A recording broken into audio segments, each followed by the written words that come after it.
इमरान खान साहब के दौर में पाकिस्तान हॉकी फेडरेशन को 3.5 सालों में एक सिंगल पैनी नहीं मिली। खान साहब कहते थे खुद कमाओ और खुद खाओ। जो हॉकी इंटरनेशनल टीम में खेल रहे हैं उनमें से 80% जो प्लेयर्स हैं वो बाइक्स के ऊपर हैं। वो हेलमेट पहन के काला शीशा आगे लगा के अपनी इज्जत बचाते हैं, छुपाते हैं कि गाल के साथ गाल लगा हुआ ऐसे और एक पिक्चर उतर रही है। ठीक है, ज्यादा क्लोज नहीं था। कायदा जो है वो मुल्क का जो है वो गद्दार कह के भी लोगों ने आपको मुखातिब किया। अच्छी चीज पाकिस्तान में थी जो कि अब खत्म हो चुकी है, वो भी क्रेडिट खैर से इमरान खान साहब को ही जाता। क्रिकेट की जो एक बूम जो मिला, क्रिकेट बूम है और जो इंडस्ट्री है ना वो क्यों चमकी है, क्योंकि इसमें पैसा इन्वॉल्व हो गया। और हॉकी क्यों नीचे को चली गई है कि उसमें पैसा इन्वॉल्व ही नहीं हुआ। ये जो अब एक रफड़ पड़ा था वन बेट प्रो का, जी अभी हमारा एक फेमस टिकटॉकर भी अंदर है और कुछ और लोगों का नाम भी है। ये ऐप को क्यों स्पॉन्सर किया गया पीएसएल में? गरीब आदमी का बच्चा जो है वो ही हॉकी प्लेयर बन सकता है, अमीर आदमी का बच्चा हॉकी प्लेयर नहीं बन सकता। जिसने शुरू से मैकडॉनल्ड खाया वो हॉकी प्लेयर नहीं बन सकता, गाड़ी से उतरे एसी वाली। खेल के बताना चाहिए था, इशारे करके क्या बताते हो? वो आप लोगों ने नहीं किया है, वो पाकिस्तान की फौज ने की है, जो हमारी आर्मी है उसने की है। बिल्कुल, वो उसने प्लेन गिराए हैं। आप लोगों से तो 4 विकेटें नहीं गिरती। कोई भी इदारा ना ऐसे को जाता है, पाकिस्तान हॉकी फेडरेशन ऐसे जाके ऐसे को आ रही। स्पोर्ट्समैन जो होता है ना और एक नाचने वाली लड़की, दोनों में कोई फर्क नहीं होता। ये बड़ी बड़ी स्टेटमेंट दे रहे हैं। आपको हकीकत बात बता रहा हूँ। एक प्रोग्राम में ये कहा था, मैं क्या मियां मंशा साहब को दे दें हॉकी, वो खुद चला लेंगे। आप देखेंगे कि इस मुल्क में लीग्स भी होंगी और सारा कुछ होगा। जी मलक रियाज साहब को दे दें। फेडरेशन जो है वो एक तो प्लेयर्स को ओन नहीं करती, इसके साथ साथ फेडरेशन के ऊपर इटसेल्फ जो है वो करप्शन के चार्जेस हैं। देखें, आप भी अब सहाफियों वाले सवाल कर रहे हैं मेरे साथ। बिस्मिल्लाहिर्रहमानिर्रहीम, अस्सलाम वालेकुम। Top time with Umair Shah में मैं हूं आपका होस्ट उमैर शाह। आज के गेस्ट हमारे बहुत ही नामवर शख्सियत हैं। इसके साथ साथ इनका तारुफ इस तरह भी किया जा सकता है कि ये बाबाए हॉकी हैं। जी हाँ, पाकिस्तान की हॉकी के अंदर इनका एक ऐसा नाम है जो कि पाकिस्तान की हयाती तक रहेगा। 3 ओलंपिक की गेम्स के अंदर इन्होंने पाकिस्तान को रिप्रेजेंट किया और 2 वर्ल्ड कप के अंदर इन्होंने पाकिस्तान को रिप्रेजेंट किया। 2008 के अंदर इनको कप दिया गया एशियन बेस्ट हॉकी प्लेयर का। मैं बात कर रहा हूँ रेहान भट्ट साहब की। जी भट्ट साहब, कैसे हैं आप? अल्हम्दुलिल्लाह बिल्कुल ठीक ठाक। आप सुनाए उमैर भाई? ठीक, अल्लाह का शुक्र भाई। भट्ट साहब, मेरे आपसे ये सवाल है कि मैं उस जनरेशन में से हूँ जिसने अपनी किताबों में ये पढ़ा कि पाकिस्तान की नेशनल गेम जो है वो हॉकी है। और मैं ये समझता हूँ कि मेरे बाद आने वालों को ये नजर आया कि हॉकी से तो हमारा दूर दूर तक कोई ताल्लुक नहीं। तो मेरी जनरेशन जो 90s की है और जो 2000 की है, इसके दरमियान ज़्यादा फर्क नहीं है। इतनी जल्दी डाउनफॉल क्या रीज़न बनी? और वो आपके अंडर थी, आप उस टाइम हॉकी कोच भी थे और इसके साथ साथ आपके टीम भी आपके अंडर थी, तो क्या रीज़न बनी? देखिए, मैं आपको एक बात बताऊं कि मेरे जब मैं कोच बना उस वक्त पाकिस्तान हॉकी टीम पहले ही डाउनफॉल की तरफ जा चुकी हुई थी। और बात करें अगर हॉकी की, जो आपने कहा कि आपकी जनरेशन जो है वो देखती थी कि पाकिस्तान 4 वर्ल्ड कप जीता है, पाकिस्तान के पास 3 ओलंपिक के गोल्ड मेडल हैं, और उसके बाद एकदम जो अब की जनरेशन आई है उस जनरेशन में लोगों को पता ही नहीं है कि पाकिस्तान की हॉकी टीम का कप्तान कौन है। इसकी बड़ी वजह मैं आपको बताता हूँ क्या है। क्योंकि सन 1960 में जब ओलंपिक्स का पहला मेडल पाकिस्तान हॉकी टीम ने जीता तो गोरे जो थे ना वो ढूंढ रहे थे नक्शे के ऊपर ये पाकिस्तान मुल्क कौन सा है, ये कहाँ पे है।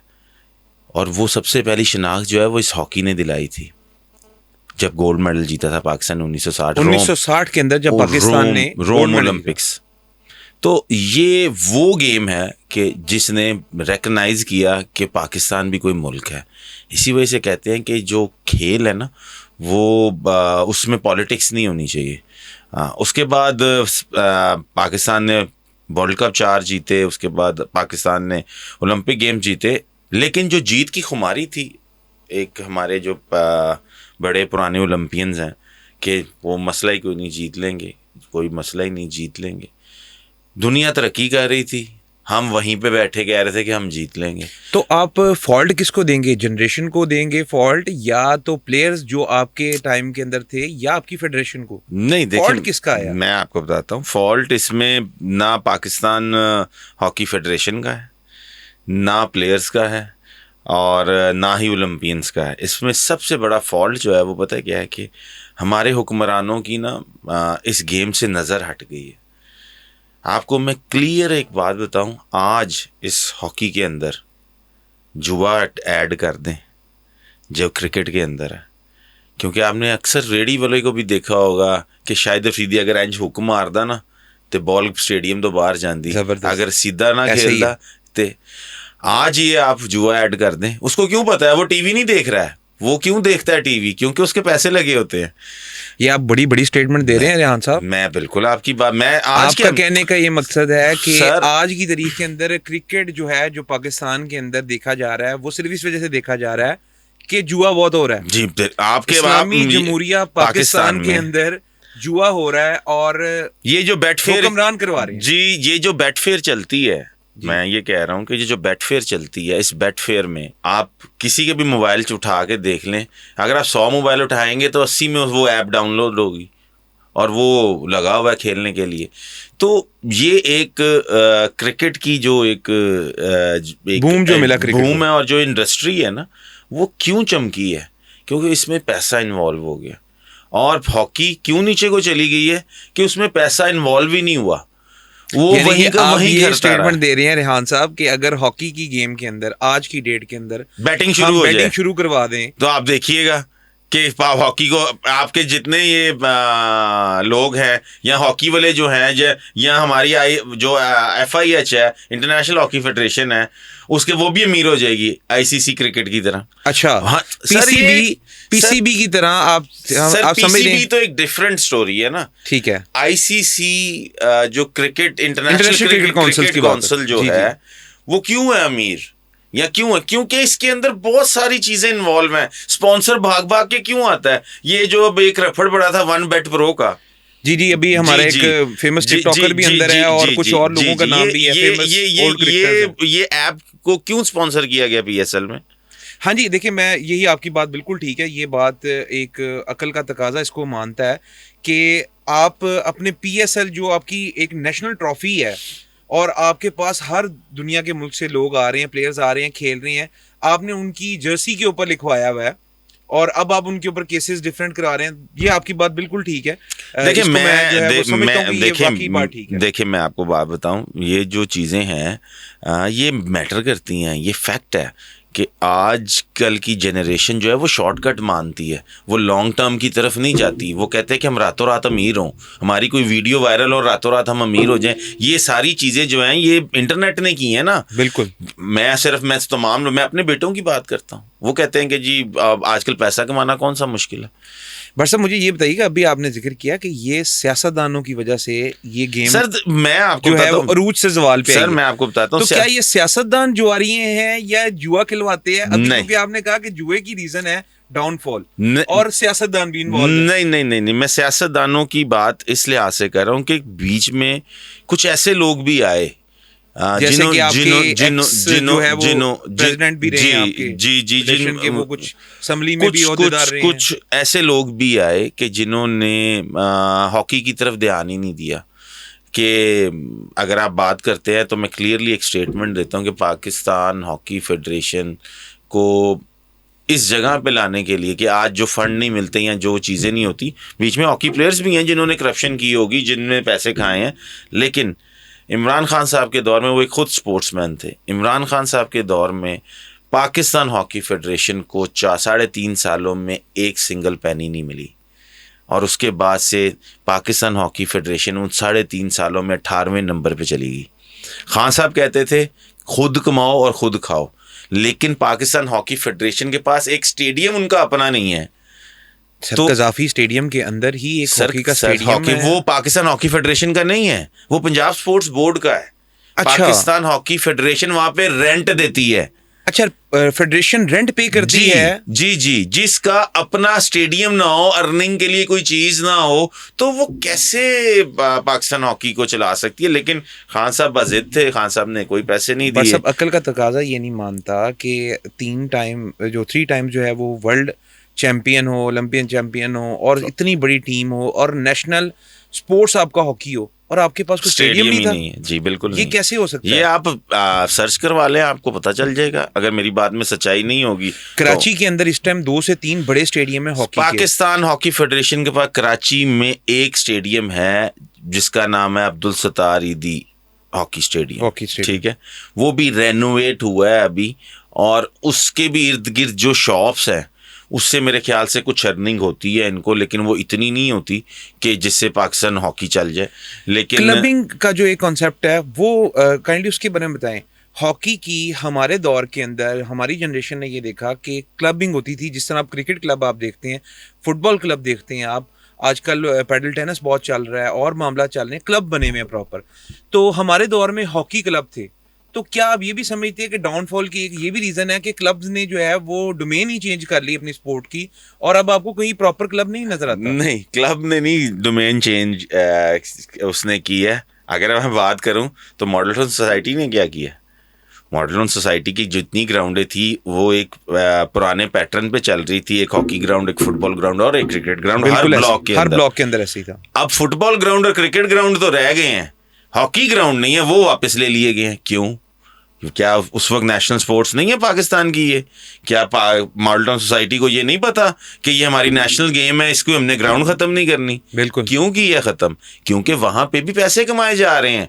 आप जितने भी फुटबॉल क्लब यहाँ पे बने हैं, ये आप हजारों रुपए मेंबरशिप जी दी जी जा जी रही ये है। सी ब्लॉक, ये जो हमारे नोबल हॉकी क्लब था जिधर से मैं खेला हूँ, वहां पे आज फुटबॉल की जी, ग्राउंड है। आपने क्योंकि मॉडल टाउन का जिक्र किया वो इसी वजह से कि मैं ये समझता हूँ कि क्रिकेट प्लस फुटबॉल और प्लस ये इसमें हॉकी में मॉडल टाउन लाहौर की जो ग्राउंड्स हैं इनका बहुत बड़ा हाथ किरदार है, बहुत बड़ा हाथ है। लेकिन बदकिस्मती से मैं यही कहूंगा कि क्रिकेट वालों की ग्राउंडें तो बची, क्योंकि क्रिकेट का हर बंदे को क्रेज है। फुटबॉल पैसा बना के देता है, क्योंकि हर अमीर आदमी का बच्चा जो है वो पराडो से उतर के अंदर फुटबॉल जाता खेलने है जाता है। और फुटबॉल और खेलता है। हजारों रुपए रोनाल्डो memberships का देते हैं। हाँ जी, और हजारों रुपए वो फीस भी देते हैं। रोनाल्डो को वो देखता है, मेसी को वो देखता है, तो उसी तरह वो आता है। हॉकी प्लेयर का बच्चा तो गरीब आदमी का बच्चा है, उसने पैदल चल के आना है, बस पे बैठ के आना है, वापसी पे सुबह कराया है या नहीं है, उसने वापस चले जाना है खेल के।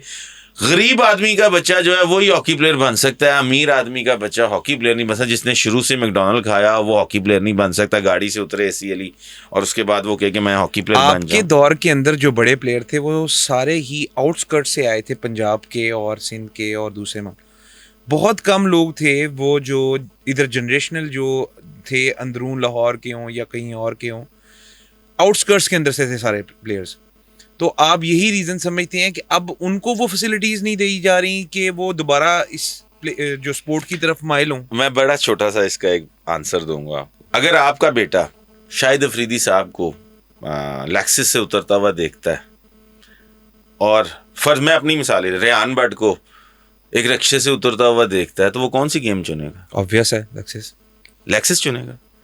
तो फिर आप बहस ही खत्म है। आप हॉकी प्लेयर को इतना पैसा जनरेट करके दे दो, इतने पैसे दे दो कि मैं ये नहीं कहता वो लेक्सिस खरीद ले, लेकिन वो इतने के पैसे, इतनी की इज्जत अली गाड़ी अपने नीचे रख ले कि कोई बच्चा अगर देखे ना तो उसको बताया जाए कि ये मैं हॉकी प्लेयर हूँ, पाकिस्तान की तरफ से हॉकी खेलता हूँ, तो वो देख के ये कि यार हॉकी खेलनी चाहिए।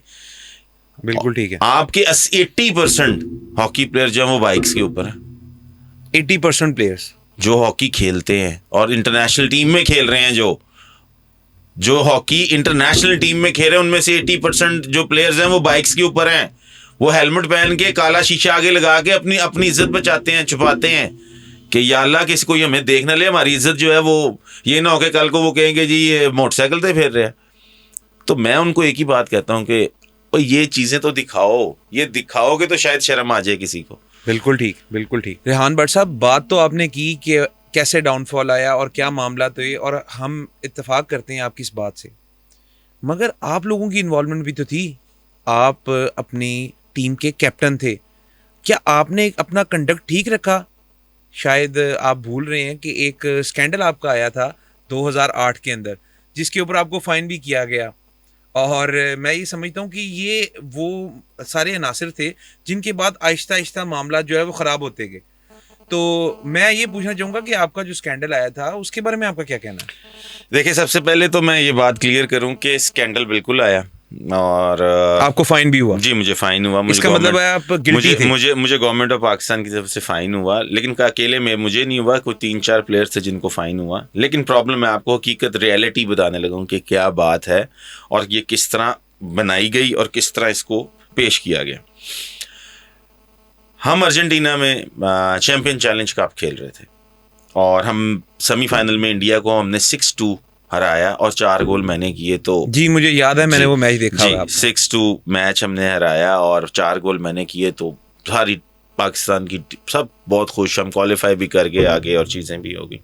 फाइनल मैच न्यूजीलैंड के साथ था, 2-1 हम हारे, उसमें भी मैंने ही गोल किया है।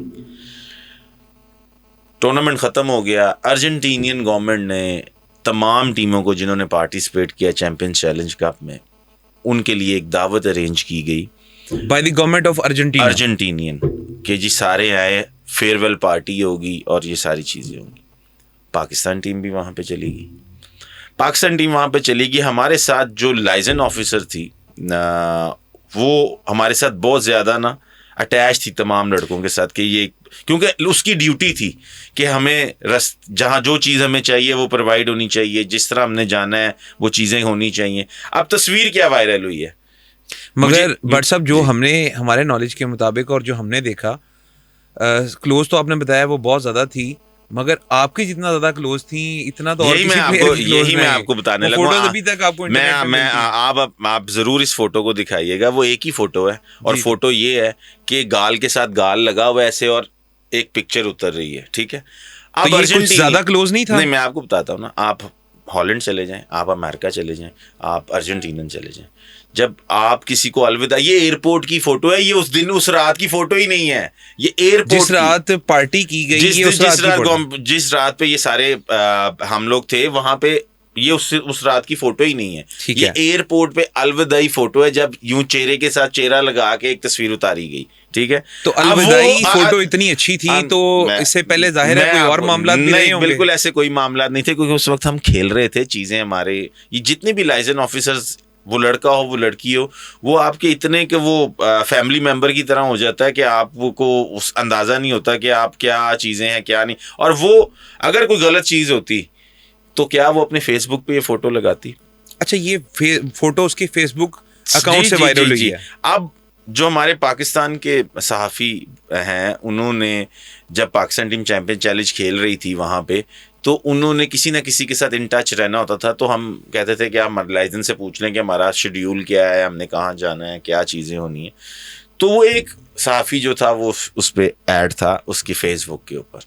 जब फेसबुक पे वो फ़ोटो गई, वहाँ से उस फोटो को उठाया गया और नेगेटिव वे में पाकिस्तान में, क्योंकि पाकिस्तान टीम फाइनल आ रही हुई थी, नेगेटिव वे में वो चीज़ें सामने फेंकी गई।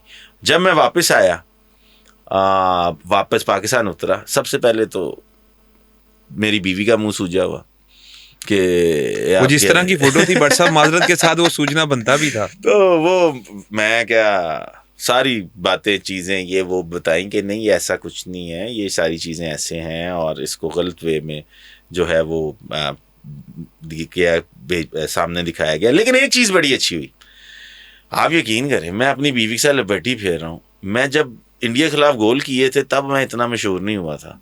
मैं लिबर्टी फेर रहा हूँ अपनी बीवी के साथ, हर बंदा मेरे से आके तस्वीर उतरवा रहा है और वो कह रहा है कि सर वो क्या स्कैंडल था, वो क्या हुआ, हम उसमें को जानना चाहते हैं, हम उसमें उसकी क्या ऐसी चीज़ थी और ये वो।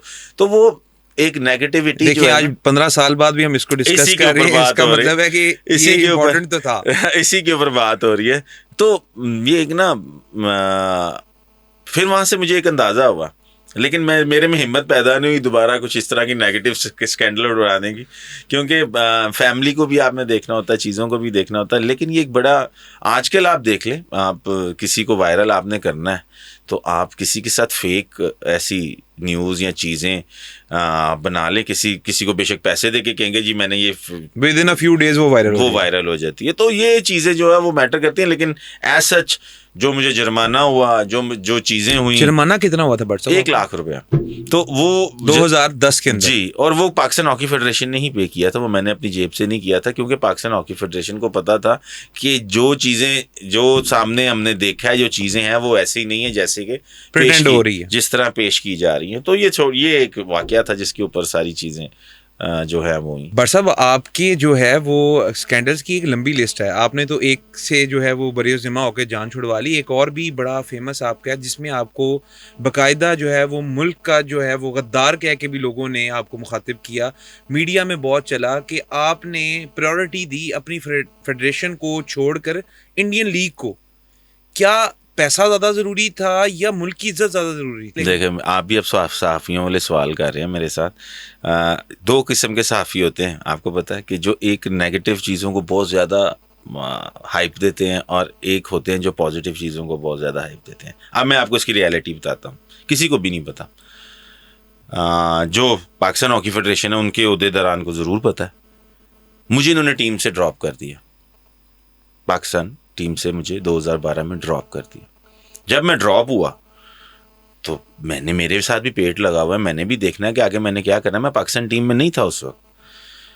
ये बातें सारी जो हैं वो इसके ऊपर बहस शुरू हुई। इंडियन गवर्नमेंट ने मेरे साथ काम करना शुरू किया कि जी आप हमारे लीग की में आएँ और खेलें, ये चीज़ें करें। उस वक्त परमिशन थी इंडिया जाने की, ये नहीं था कि इंडिया जाने की परमिशन नहीं थी। मैंने कहा ओके, मैं आपके साथ, आपकी लीग चंडीगढ़ डायनामोस के आप कप्तान होंगे तो आप हमारी टीम की तरफ से आके खेलें। मैं जाके लीग खेलनी शुरू कर दी।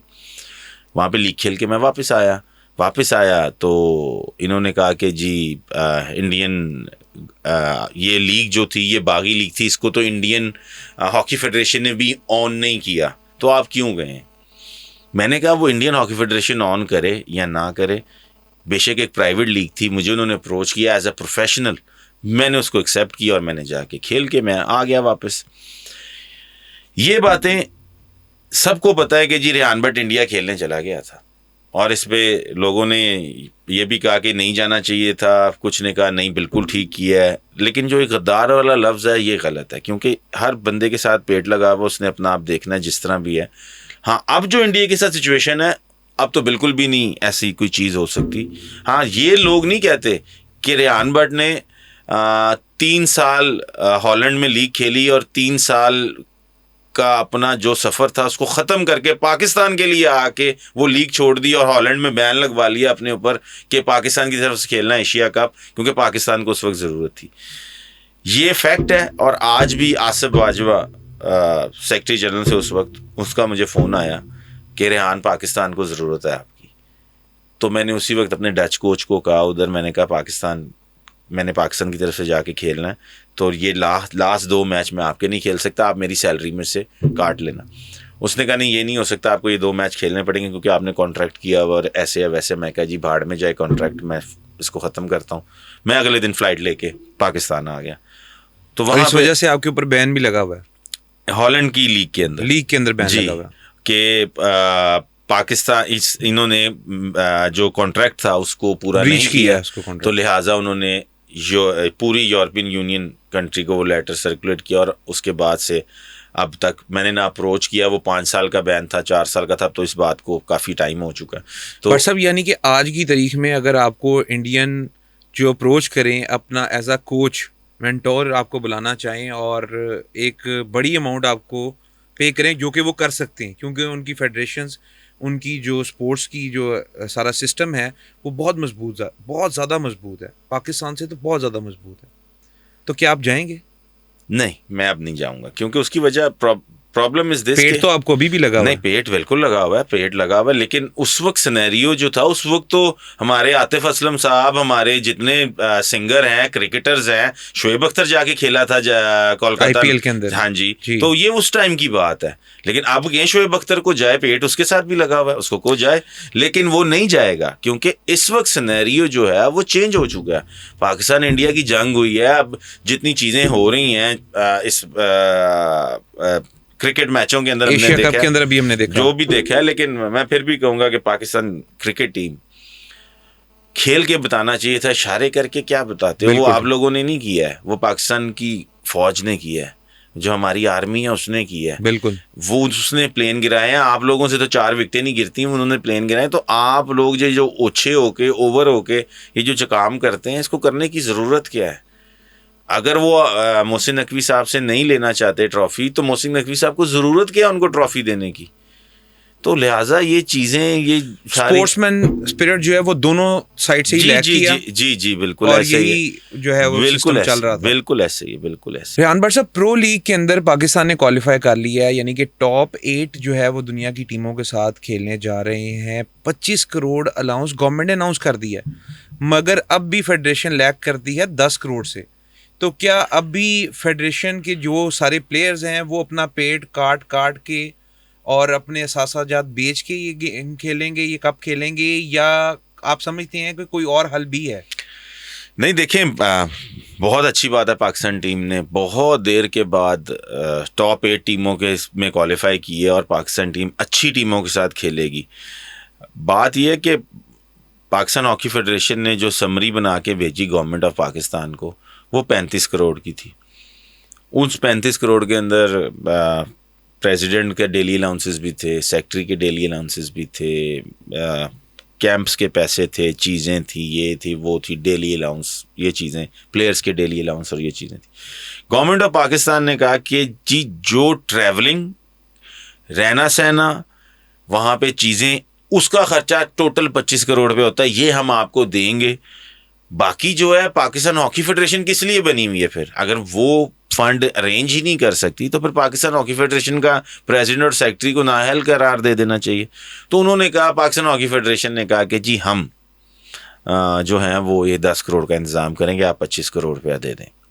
25 करोड़ रुपया पाकिस्तान को मिल गया, पाकिस्तान के गवर्नमेंट की तरफ से, कि पाकिस्तान को जो है ये प्रो लीग खेलनी है जाके। तो वो अब जो सूरत हाल है वो ये कि 10 करोड़ रुपया पाकिस्तान हॉकी फेडरेशन ने इकट्ठा करना है। मैं ये समझता हूँ कि पाकिस्तान हॉकी फेडरेशन को कोई 10 रुपये देने के लिए राज़ी नहीं है, तो 10 करोड़ ये कहाँ से अरेंज करेंगे या इकट्ठा करेंगे? आज आके बात मुझे आप वाली दुरुस्त लग रही है कि फिर पाकिस्तान हॉकी फेडरेशन जो है वो प्लेयर्स के ऊपर जो है वो बर्डन डालेगी, क्योंकि वो क्या बर्डन डालेगी, वो डेली अलाउंस नहीं देगी प्रो लीग के। उसके अलावा अभी तक जो मेरे ख्याल से जो पीछे नेशन कप हुआ उसके डेली अलाउंसेस पूरे नहीं दिए गए। तो प्लेयर तो बेचारा, जो मैंने पहले बात की है कि पाकिस्तान हॉकी का जो डाउनफॉल है वो सिर्फ एक ही वजह से है कि और वो फेडरेशन है। और वो फेडरेशन, कुछ लोग हैं फेडरेशन में, खाली फेडरेशन डाउनफॉल नहीं होता, क्योंकि ये जो गेम है ना हॉकी, इसको चलाना गवर्नमेंट नहीं है, इसको फंड गवर्नमेंट नहीं देने हैं, और वो जो कि अब दे रही है। लेकिन बात सिर्फ इतनी है कि प्लेयर्स को जो है ना, अगर अब मुझे ये बात है, क्रिकेट की डेली अलाउंस अगर आप बात करते हैं तो कोई मैच ही नहीं है। आपको मैं पाकिस्तान की हॉकी प्लेयर का डेली अलाउंस बताऊं जो लोकल है, 2000 रुपया पर डे, यानी कि 60,000 महीने में एक प्लेयर जो एथलीट है वो तो अपनी डाइट नहीं मेंटेन कर सकता, वो घर के खर्चात और दूसरे मामलात कैसे कवर करेगा? दूसरी बात, अब ये जो डेली अलाउंस के ऊपर प्लेयर शोर मचाता है, ये $150 थी पर डे, जो फॉरेन जब आप यहाँ से फ्लाई करते हैं लाहौर या पाकिस्तान छोड़ते हैं तो $150 पर डे आपका डेली अलाउंस स्टार्ट हो जाता है। सेक्रेटरी साहब आए नहीं, राना मुजाहिद साहब, उन्होंने क्या किया, उन्होंने क्या 20,000 रुपया पर डे दिया करेंगे हम। मतलब कि ना, कोई भी इदारा ना ऐसे को जाता है, पाकिस्तान हॉकी फेडरेशन ऐसे जाके ऐसे को आ रही है, और उसकी वजह सिर्फ यही है कि जब आपका सरदार कौन है? जो प्रेसिडेंट हॉकी फेडरेशन है, पाकिस्तान हॉकी फेडरेशन, सरदार वो होता है। अगर आपका सरदार ही कमज़ोर होगा, जो खुद पैसे जनरेट नहीं कर सकेगा, यानी पैसे ला नहीं सकेगा, तो फिर सुधारेगा कुछ नहीं हो सकता। बट सर मुझे ये बताइएगा कि आपने इतना अरसा पाकिस्तान की नेशनल टीम को सर्व किया as a captain, as a player, क्या आप समझते हैं कि फ़र्क किया गया क्रिकेट के प्लेयर्स के साथ और हॉकी के प्लेयर्स के साथ? मॉनेटरीली आप लोगों को ना वो अलाउंसेस मिले और ना वो सैलरीज मिली, ना आपको कैटेगराइज किया गया जिसकी बेसिस के ऊपर आपकी जो है वो सैलरीज मैनेज की जाएँ, जिस तरह पीसीबी अब इस टाइम कर रहा है।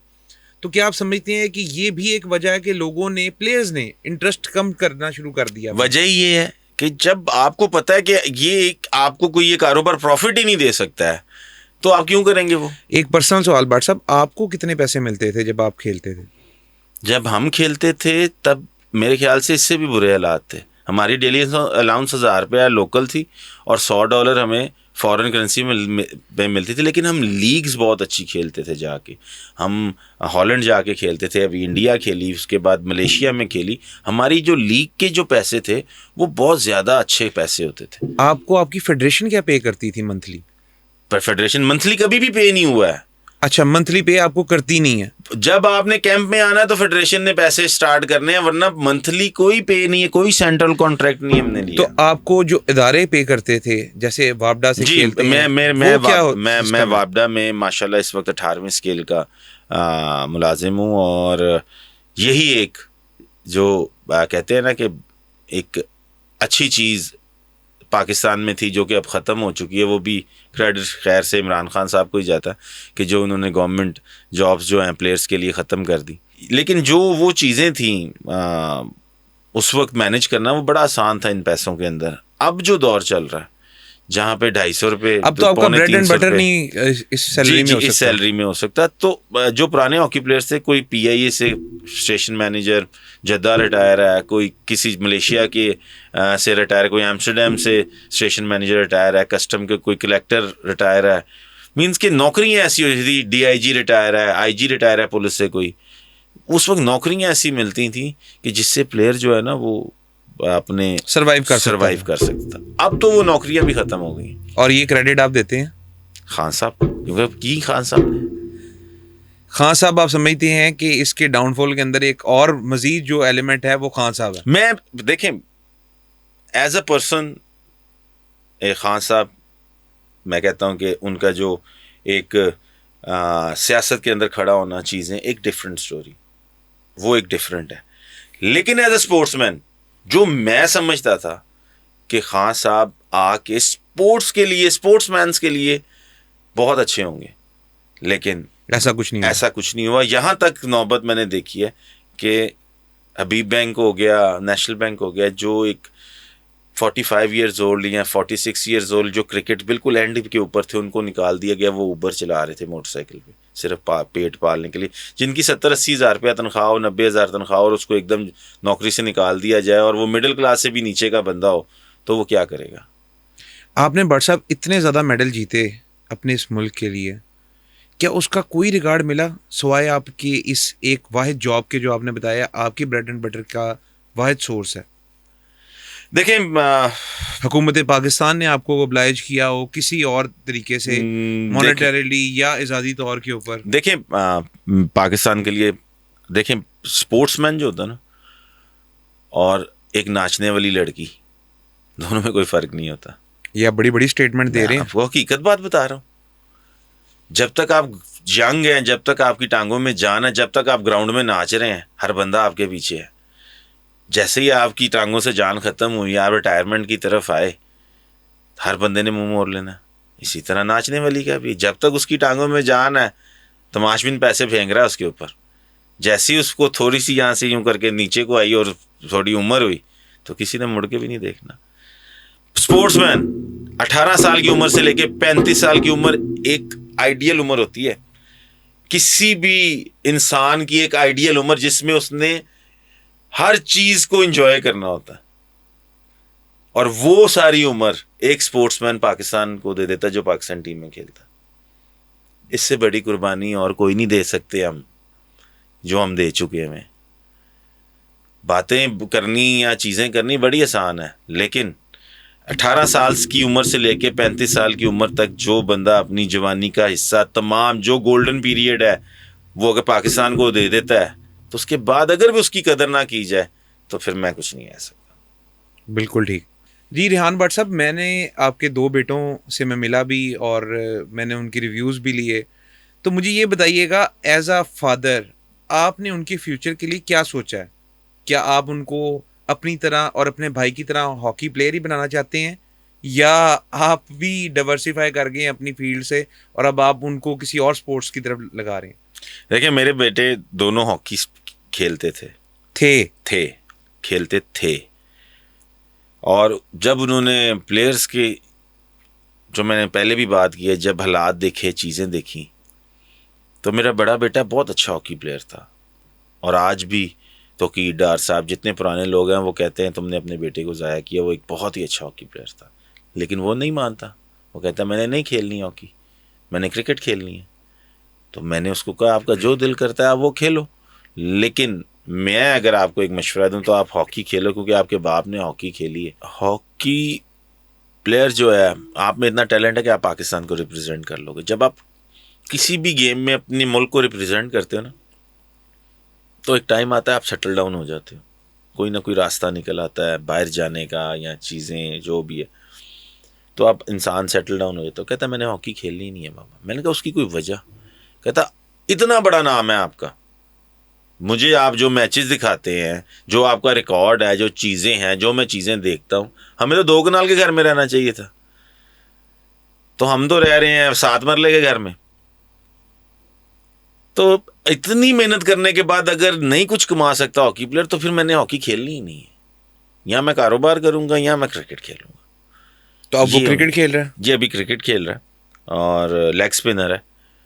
लेकिन आई डोंट थिंक सो कि वो क्रिकेट भी कंटिन्यू रखेगा, क्योंकि क्रिकेट में भी उसने जो हालात देख ली हैं, जो अब सूरत हाल देख ली है, पैसा तो एक चीज़ अलहदा है, लेकिन जो सूरत हाल उसने देखी है कि जितनी सिफारिश, क्योंकि अंडर 18 के ट्रायल उसने भी दिए चीज़ें, जब उसने देखा ना मेरा बाप मेरे पीछे लोगों को क्या ही कह रहा है कि इनको इसको सिर्फ देखें, नज़र मारें, ये करें वो करें, और उससे हल्का प्लेयर सेलेक्ट हो जाता है, तो उसके बाद उसका भी थोड़ा सा वो एक रुझान जो है ना कम हो गया। जी, इसको भी डिस्कस करते हैं। बट साहब मुझे ये बताइएगा, क्या जिस तरह हम देखते हैं कि क्रिकेट के अंदर सिफारशी कोटा बहुत ज़्यादा है, कुछ पॉलिटिशियंस का है, कुछ बोर्ड के अपने फेवरेट्स हैं, कुछ हमारे जो अभी जो हैं जो कर रहे हैं सारे प्लेयर्स को, सिलेक्टर्स जो हैं हमारे, वो बहुत ही ज़्यादा फेवर दे रहे हैं एक स्पेसिफिक जो है वो, एक हमारी जो डोमेस्टिक लीग है उसके प्लेयर्स की एक प्रॉपर टीम को।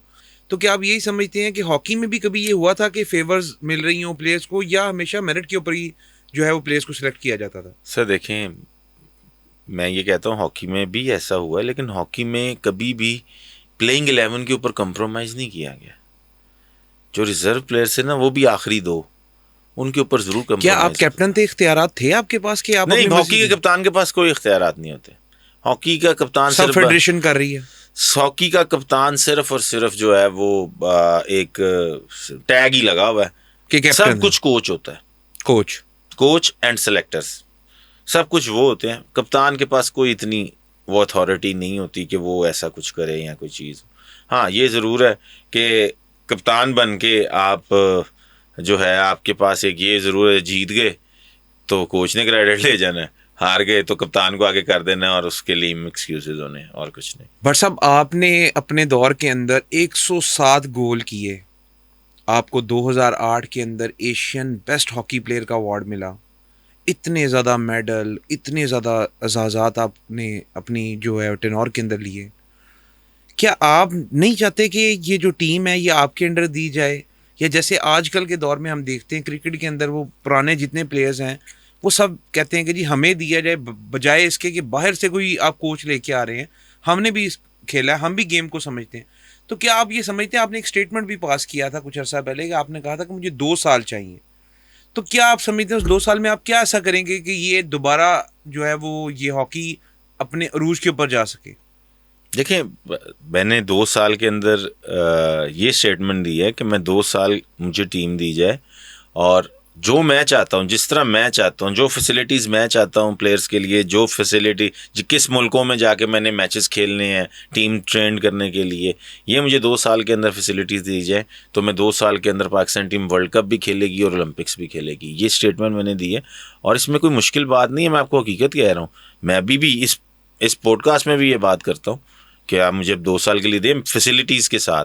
अगर Pakistan team world cup qualify ना करें या ओलंपिक क्वालिफाई क्या ना प्लेयर्स इस लेवल के हैं बट साहब? जी प्लेयर्स हैं, क्यों नहीं है। ये तो मेरा काम है ना कि मैंने क्या करना है।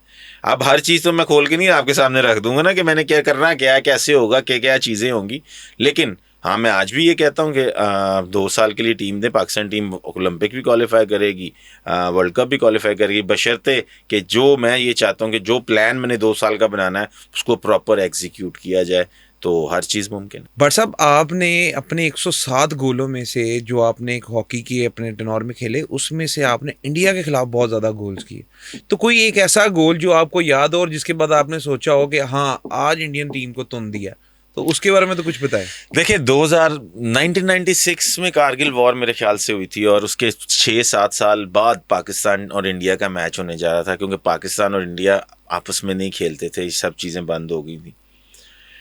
तो मैच जर्मनी में हो रहा था, चैंपियंस ट्रॉफी का मैच था, ब्राउन्स मेडल का, और इंडिया पाकिस्तान का मैच 7 साल के बाद हो रहा है और इंडिया पाकिस्तान आपस में खेल रहा है, और रेयान बट का वो पहला इवेंट है 2002 में।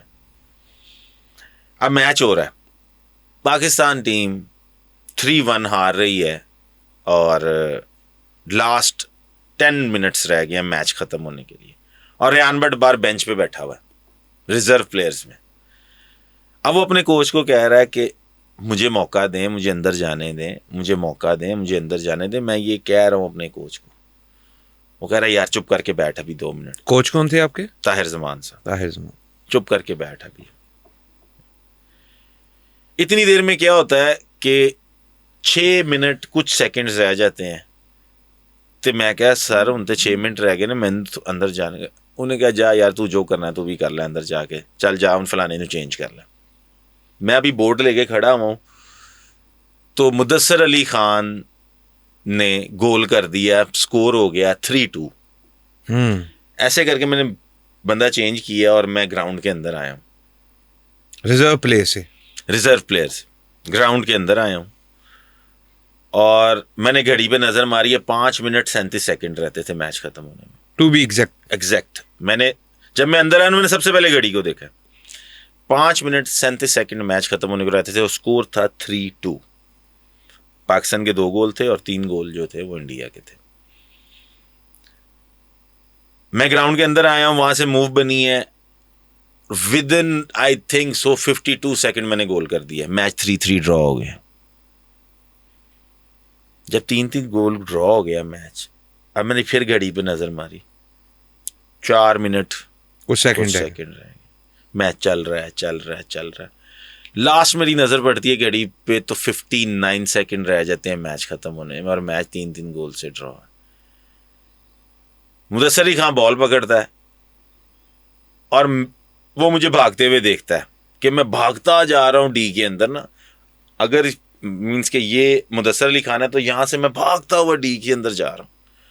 उसने वहां से हिट मारी और मैं ऐसे करके आई जा रहा हूं, और मुझे नहीं पता ये अल्लाह की तरफ से था या क्या था, एक कि रेयान बट को इज्जत मिली थी, या रेयान बट ने उस रात उस शाम को जो पूरा पाकिस्तान नहीं जानता था, लेकिन विद इन 3 मिनट्स पूरे पाकिस्तान ने जानना शुरू कर दिया कि रेयान बट कौन है। उसने हिट मारी, मैंने डाइव मारी, बॉल हॉकी को लगी और बॉल गोल के अंदर चली गई और गोल हो गया। 4-3 से पाकिस्तान लीड कर, और मैंने फिर घड़ी की तरफ देखा तो 35 सेकंड रहते हैं मैच खत्म होने। अब वो 35 सेकंड जैसे ही खत्म हुए हैं, ग्राउंड के अंदर तमाम पाकिस्तान की पब्लिक जर्मनी की ग्राउंड कर, उनको नहीं पता कि गोरा केड़ा सिक्योरिटी है, उन्होंने जंपे मारी हैं, मुझे कंधे पे उठाया, लोगों को प्लेयर्स को कंधे पे उठाया, और सारी चीजें जो हैं वो ये काम शुरू हाल हो गई है कि ये क्या हुआ। वो मैच, वो गोल मुझे अपनी जिंदगी में हमेशा इस वजह से याद रहते हैं। 2 वजह, एक वजह कि रेयान बट को उससे पहले कोई नहीं जानता था, लेकिन उन 2 गोलों के बाद पूरे पाकिस्तान को पता चल गया कि रेयान बट कौन है। और दूसरी वजह कि 6 साल के बाद इंडिया के साथ मैच खेल रहे थे और ब्राउन्स मेडल का मैच था, और जिस ड्रामाई अंदाज से ये मैच खत्म हुआ है वो फिर पूरी दुनिया ने देखा। और सबसे बड़ी बात, आपको बात, वही कोच, जहाज के अंदर हम वापस आ रहे हैं और वही कोच कह रहा है कि यार वो मीडिया आया होगा तो जरा ना मेरा बता देना, जरा तहम्मुल मजाजी से काम लेना, कोई ये वो चीज़ है। मैं कह जी ठीक है। मैं नीचे उतरा हूं उस वक्त, एक ही ना 2002 की बात है, कोई जियो कोई न्यूज़ नहीं थी, न्यूज़ है वो नहीं थी, सिर्फ एक पीटीवी का ना बड़ा सा कैमरा आता होता था और एक एंकर साथ होता था, वो पीटीवी का ग्रीन कलर का लोगो लगा होता था, और वो रात 9 बजे की खबरों में चलता था। और उस वक्त जो रात 9 बजे की खबरों में चलता था ना, वो कहते थे यार क्या क्या बंदा है। अब वो ढूंढ रहे हैं रेयान बट किधर है, रेयान बट किधर है, रेयान बट किधर है। मुझे पकड़ के लाया, इंटरव्यू मैंने दिया। रात को 9 बजे की खबरों में, जब वो 9:20 पे ना स्पोर्ट्स की खबरें स्टार्ट होती थी, 9 से 9:20 तक वो पहली खबरें, 9:20 पे ना स्पोर्ट्स की, उसमें जब मेरा इंटरव्यू चला 9:30, मेरे अब्बू की आंखों में आंसू आ गए। और जब मैंने उनको वो देखा तो मैंने कहा यार ये भी अल्लाह की एक करनी है कि जाने से पहले मुझे कोई नहीं जानता था और जब मैं वापस आया हूँ तो पूरा पाकिस्तान मुझे जानता है कि रेहान भट्ट कौन है। तो ये एक बड़ी ही मज़ेदार स्टोरी और बड़ी अच्छा एक बिल्कुल। बट साहब एक मुझे ये कंफर्म करिएगा बात कि हमने जो सुना और देखा कि फेडरेशन जो है वो एक तो प्लेयर्स को ओन नहीं करती, इसके साथ साथ फेडरेशन के ऊपर इटसेल्फ जो है वो करप्शन के चार्जेस हैं। प्लेयर्स भी यही कहते हैं कि फेडरेशन खुद तो पैसे कलेक्ट कर लेती है, आगे प्लेयर्स पे भी नहीं खर्चती। तो क्या इस फेडरेशन में हॉकी की करप्शन बहुत ज़्यादा है? देखिए जो चीज़ आपने देखी ना हो या जिसके चीज़ का आपके पास सबूत ना हो उस पर बहस करनी फजूल होती है, क्योंकि उसकी वजह एक मैं आपको बात बताऊं। सुनने में मेरे भी बहुत आया कि जी प्लेयर्स को डेली अलाउंस नहीं मिलते, ये अपने पैसे ले जाते हैं और ये सारी चीज़ें हो जाती हैं, लेकिन इसका कोई एक प्रूव होना चाहिए। जैसे कि पिछले दिनों एक प्रूफ आया था, एक पेपर आया था तारिक बुख्ती साहब का, प्रेसिडेंट साहब का, कि उन्होंने 14 लाख महीने का फ्यूल की मद के अंदर यूज़ कर लिया है। उसके बाद डेली अलाउंस 78 करोड़ रुपया 78 लाख रुपया जो है वो अपने डेली अलाउंस की मद में ले लिया है। और जो अखराजात हैं फेडरेशन के वो पता नहीं कितने पैसे। क्या प्रेसिडेंट साहब को ये सूट करता है कि जिस फेडरेशन के पास कब खेलने के पैसे ना हो उनका प्रेसिडेंट जी यही लाखों रुपए का तेल गाड़ी का यूज सर यही बात है ना, मैं आपको यही कह रहा हूँ ना कि जिस इदारे का सरदार खुद उधर से खा रहा हो तो वो इदारा क्या चलना है, क्योंकि जब तक सरदार के में पावर नहीं ना होगी तब तक इदारा नहीं चलना। यही आप आज बना दें नेशनल बैंक का जो प्रेसिडेंट है उसको बना दें प्रेसिडेंट हॉकी फेडरेशन का, इदारा खुद ब खुद चलना शुरू हो जाएगा। आप बना दें FBR के चेयरमैन को प्रेसिडेंट पाकिस्तान हॉकी फेडरेशन, पैसे की वैसे ही चीज़ ख़त्म हो जाएगी कि कोई पैसे ये कोई पाकिस्तान हॉकी फेडरेशन अमीर तरीन इदारा होगा। ऐसा स्टेप जब तक अब आप नहीं लेंगे तब तक पाकिस्तान हॉकी फेडरेशन में जैसे कहते हैं ना कि दिन नहीं चढ़ना। आपको ऐसा स्टेप लेना पड़ेगा, IG जो पंजाब है या IG इस्लामाबाद है या इस तरह के उहदेदारान को जब आप पाकिस्तान हॉकी फेडरेशन का प्रेसिडेंट बनाएंगे ना तो पैसा ऑटोमेटिक पैर लग जाएंगे पैसे को। मैंने तो ये भी कहा था, लेकिन अब तो खैर मलक रियासा भी भाग गए यहाँ से, तो नहीं तो उनको बना दिया जाता। मैंने एक प्रोग्राम में ये कहा था, मैं क्या मियां मंशा साहब को दे दें हॉकी, वो खुद चला लेंगे। आप देखेंगे कि इस मुल्क में लीग्स भी होंगी और सारा कुछ होगा। जी मलक रियास साहब को दे दें, वो खुद चला लेंगे। आपको जरूरत ही नहीं है किसी चीज की, आप क्यों सिरदर्दी ले रहे हैं? तो ऐसे बंदों को अगर आप हॉकी देंगे तो हॉकी ने दोबारा परवान चढ़ेगी, क्योंकि हॉकी का अब सिर्फ कमबैक एक चीज से हो सकता है और वो है लीग PSL की तरह की। साल में एक दफा ये लीग होगी, फी प्लेयर साल का 30-30 35-35 लाख रुपया इस लीग से कमाएगा तो प्लेयर फ्लरिश करेगा अपने आप को। अदरवाइज पाकिस्तान हॉकी का और कोई इस वक्त जो है वो पैसे कमाने का जरिया नहीं हो सकता। और लीग कराना कोई मुश्किल बात नहीं है। एक बजट बनाया गया था और मेरे ख्याल से टोटल जो है वो 30 से 32 करोड़ रुपया लगता था लीग पे, और ख़रीदने वाले भी बड़े होने थे। यहाँ पे बहुत सारे ऐसे लोग हैं जो पैसा देके ना सिर्फ अपना नाम बना के बैठना चाहते हैं सोफे के ऊपर। हाँ, वहाँ उनकी क्रिकेट में इतनी नहीं होगी कि वो अरबों रुपए दें, लेकिन यहाँ पे तो सिर्फ करोड़ों की बात थी कि 2-4 करोड़ में आपको टीम मिल जानी थी। बिल्कुल। तो बेशक क्रिकेट हो या हॉकी हो, मीडिया तो फिर मीडिया है, उन्होंने तो कवर करना ही करना है। तो लिहाजा लीग्स होनी चाहिए। लीग्स नहीं होनी चाहिए, एक ही लीग होनी चाहिए प्रॉपर अच्छी लीग, जो साल बाद जैसे PSL होती है उसको भी नाम PSL ही दिया जाए, ताकि आपको दोबारा किसी को ब्रांड करने की ज़रूरत ना पड़े। PSL के साथ कोई हॉकी लगा लें, कोई चीज़ लगा लें, एक अलग बात है, लेकिन नाम यही होना चाहिए, टीमों के नाम भी यही होने चाहिए, ताकि वो भी एक इंटरेस्ट पैदा हो लोगों में कि अब ज़ेलमी जो है वो हॉकी में क्या करेगी, या कोयटा ग्लैडिएटर अब हॉकी में क्या करेगी। और मेरे हिसाब से अगर ये लीग अनाउंस करें तो यही जो टीम ओनर्स, जो PSL की क्रिकेट टीम्स के ओनर है, यही वो टीम परचेज कर लेंगे, क्योंकि ऑलमोस्ट 10% सिर्फ इनको पे करना पड़ेगा जो भी ये लोग पे कर रहे हैं। नहीं, एक टीम मैं आपको भी दूंगा लाजमी, ये मेरा आपसे वादा है। आपके पैसे कहाँ जाने। Thank you so much Bhatt साहब, बहुत अच्छा लगा आज के पॉडकास्ट के अंदर आपके साथ। तो नाजरीन, आपने सुना रेहान भट्ट साहब को और तमाम सोल्यूशन भट्ट साहब ने आपको बताए कि जिससे ये हॉकी का डाउनफॉल हम ख़त्म कर सकते हैं। वो तमाम तर जो मामलात जो हमने सुने भट्ट साहब के थ्रू, हॉकी की डाउनफॉल की रीजंस और इसको कैसे रिवाइव किया जा सकता है, आपने देखा सुना। इंशाल्लाह इसी तरह के मजीद लेजेंड्स के साथ आपके पास हाजिर होते रहेंगे। तो स्टे ट्यून्ड इस पॉडकास्ट के साथ, talk time with Umair Shah.